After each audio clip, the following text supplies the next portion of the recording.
RP Singh तानाशाही कर रहे हैं, हिटलर शाही है ये, और एजेंसीज को अब केज पैरट नहीं अपना पपेट कठपुतली बना दिया है बीजेपी ने, ये आरोप लगा रहे हैं जैस्मिन शाह। संदीप भाई बहुत बहुत धन्यवाद। वैसे आज आपने काफ़ी डिटेल में सब चर्चाएं रख दी। 354 पेज का एक चार्जशीट लेकर आए थे शीला दीक्षित के खिलाफ, बहन जी के खिलाफ। वो 354 पेज आज तक एक पन्ना उसमें से खुला नहीं। रोज़ मंच पर खड़े होकर कांग्रेस के और बाकी पार्टियों के सांसदों के नाम लेते थे और नेताओं के नाम लेते थे कि ये भ्रष्टाचारी नेता है, ये सबसे बड़ा भ्रष्टाचारी, मैं सूची जारी कर रहा हूँ और इनके खिलाफ मेरे पास सबके पास फाइलें हैं, ट्रंक भरकर फाइलें हैं, डॉक्यूमेंट है, एविडेंस है। एक ट्रंक नहीं खोला, एक फाइल नहीं खुली और आरोप लगाते थे रोज के रोज। आज तो कोर्ट ने रिमांड पे भेज दिया। अब ये कह रहे हैं कि कोर्ट ने कहा कि नहीं, सीबीआई से पूछा, सीबीआई के पास जवाब नहीं था। फिर कोर्ट में आपने 25-25 करोड़ रुपया दिल्ली के टैक्स पेयर के पैसे जो तो वकील खड़े करते हो आप, उसमें से किसी वकील को कह देते कि भैया रिमांड क्यों दे रहे हो, रिमांड कैंसिल करो और इनको वापस जाने दो। 5.5 महीने तो आपके पास थे, बीच में आप सुप्रीम कोर्ट जाते, कोर्ट में जाकर एक केस क्वैश करा लेते आपके खिलाफ जो चल रहा था, आप हिम्मत करते जाते। और अभी आप कह रहे थे कि सत्येंद्र जैन के मामले में क्या कुछ कहा आपने, जरा बता दीजिए। पिछले इतने दिन से जेल में इतनी जगह आपने अप्लाई कर लिया, क्यों नहीं बेल मिल रही? विजय नायर 6 हफ्ते से जेल में है, वो अब तक बेल क्यों नहीं मिल पा रही उसको? और ये विजय नायर के बारे में संदीप भाई मैं एक जानकारी और दे दूं, वो कैलाश गहलोत जी के बंगले में, सरकारी बंगले में रहते थे। कैलाश गहलोत नहीं रहते थे अपने सरकारी बंगले में, विजय नायर रहते थे मिनिस्ट्रियल बंगलों में। आप समझ सकते हैं कितने इंपॉर्टेंट आदमी होंगे जिनको केजरीवाल साहब ने अपने मंत्री का बंगला दे रखा था। किस लिए? कि यहाँ बैठे रहो, सब जो करना करो, साउथ के जो कार्टल्स हैं उनके साथ डील करो, पैसा लाओ, गोवा भेजो, सब कंट्रीब्यूट करो। कम्युनिकेशन के हेड थे इनके, कभी कुछ नहीं बोला इन्होंने।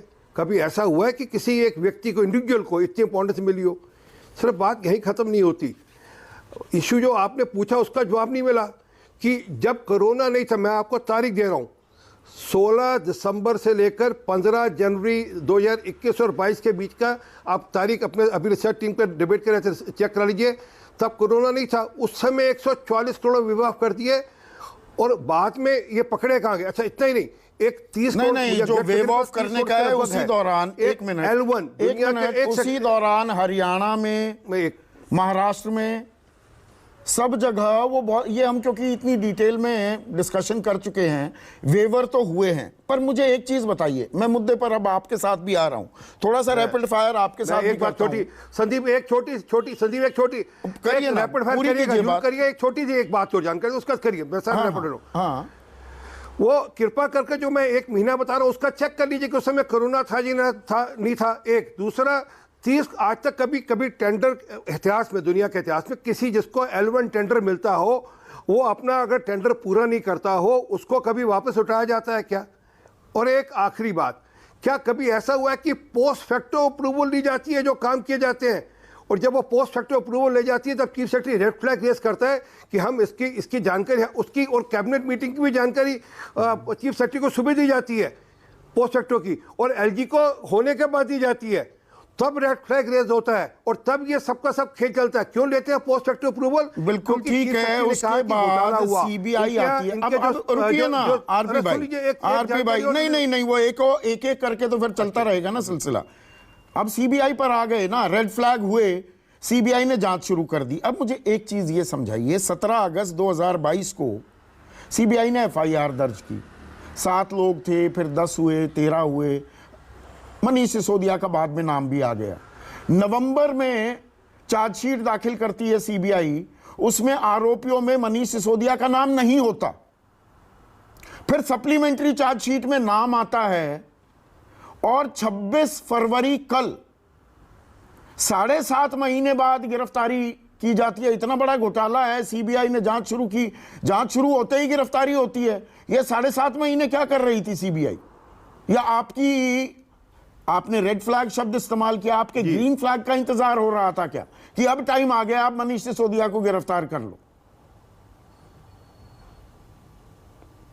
जी, अब इसका उत्तर तो वैसे आपको सीबीआई का कोई यहाँ पर प्रवक्ता बुलाना चाहिए था, उनको उत्तर देना चाहिए कि उन्होंने किस तरह डायरेक्टर साहब बैठे हैं, डायरेक्टर रहे हैं, इनसे भी पूछूंगा। कर रहे थे जो सर एक मिनट दे दीजिए सर। मैं जो डेटा इकट्ठा किया उन्होंने, या जो मोबाइल फ़ोन के जो प्रिंट्स निकाले उन्होंने, या मोबाइल फ़ोन पे जो बातचीत, जब व्हाट्सएप की जो चैट हुई, उनको खंगालने में कितना समय लगता है, क्योंकि अगर उप मुख्यमंत्री जी एक साल के अंदर 16 मोबाइल फ़ोन बदलते हो और 4 सिम कार्ड बदलते हो और टोटल मिलाकर 170 से ऊपर मोबाइल फ़ोन बदले गए हो और फेंक दिए गए, डिस्ट्रॉय कर दिए गए हो, तो अब ये 170 का आंकड़ा कहां से लेकर आए आप? ये आंकड़ा किस बिना पर कह रहे हैं 170 फोन बदले गए? मैं आपको जानकारी, जैसे आपके पास आंकड़े वैसे हमारे पास भी कुछ जानकारी है। जैसे आप बोलो कि 16 के आंकड़े कैसे हैं, तो उसमें कुछ का साक्ष्य तो मैं हूं कि जब मुझे कोई काम पड़ता है मुख्यमंत्री जी से, उप मुख्यमंत्री जी कोई सरकारी बात करने के लिए, तो नंबर बदले होते हैं, इसमें कोई शक नहीं। 4 सिम कार्ड बदले, सबको जानकारी में नहीं। अभी आरपी सिंह की बारी है, आपको काउंटर का मौका दूंगा। जो एक मिनट सर, अरे एक मिनट आप बोलिए, आपकी बारी। एक बात तो कर लूं मैं। हाँ, वो जो लैपटॉप में से डेटा डिलीट होता है, वो डेटा रिट्रीव करने में ये टेक्निकल प्रोसेस है, डेटा रिट्रीव करने में समय लगता है। वो जो एक सरकारी गवाह बना है इनके धंधे का, उससे जानकारियां लेते समय लगता होगा। जो विजय नायर जो किंग पिंग था, जिसको सरकारी बंगला अलॉट कर रखा था कैलाश गहलोत का, उससे जानकारियां इकट्ठे करते करते सारी तारें, रिमांड इसीलिए तो ली जाती है। आरपी भाई, आप कानून की प्रक्रिया के मुझसे ज्यादा उससे वाकिफ हैं। एफआईआर होती है, गिरफ्तारी इसीलिए तो की जाती है कि सबूतों के साथ छेड़छाड़ ना हो, सबूत सारे नष्ट ना कर दिए जाएं। उसी वक्त गिरफ्तारी करके और रिमांड पर लिया जाता है।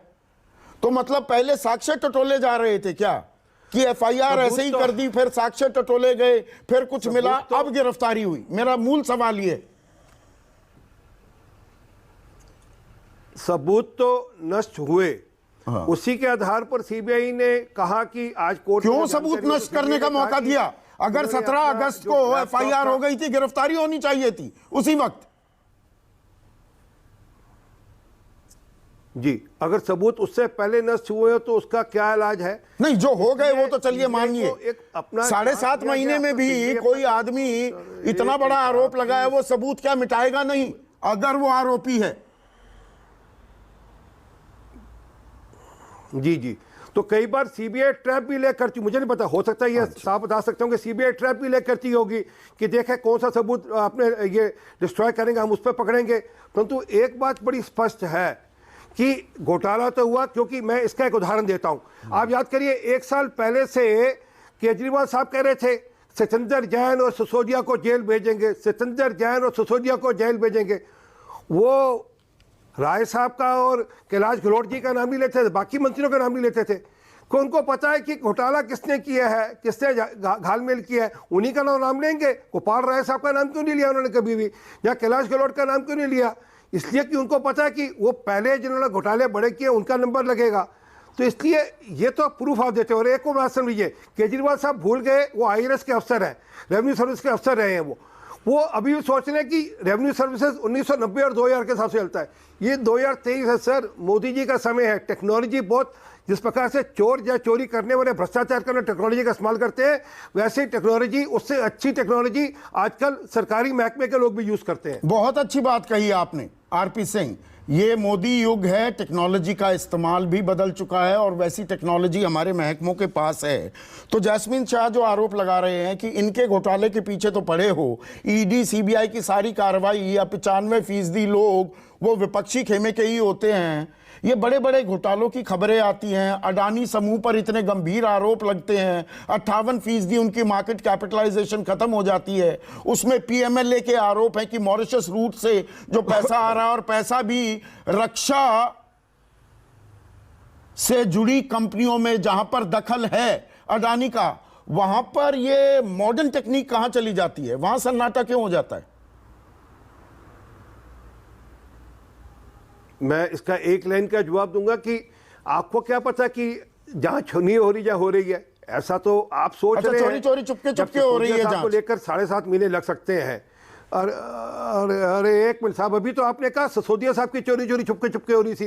ये तो कुल मिलाकर कुछ 1000 करोड़ का मामला हो तो कई आपके हिसाब से कई बड़ा मामला आपके हिसाब से है, तो जांच का समय लगता होगा।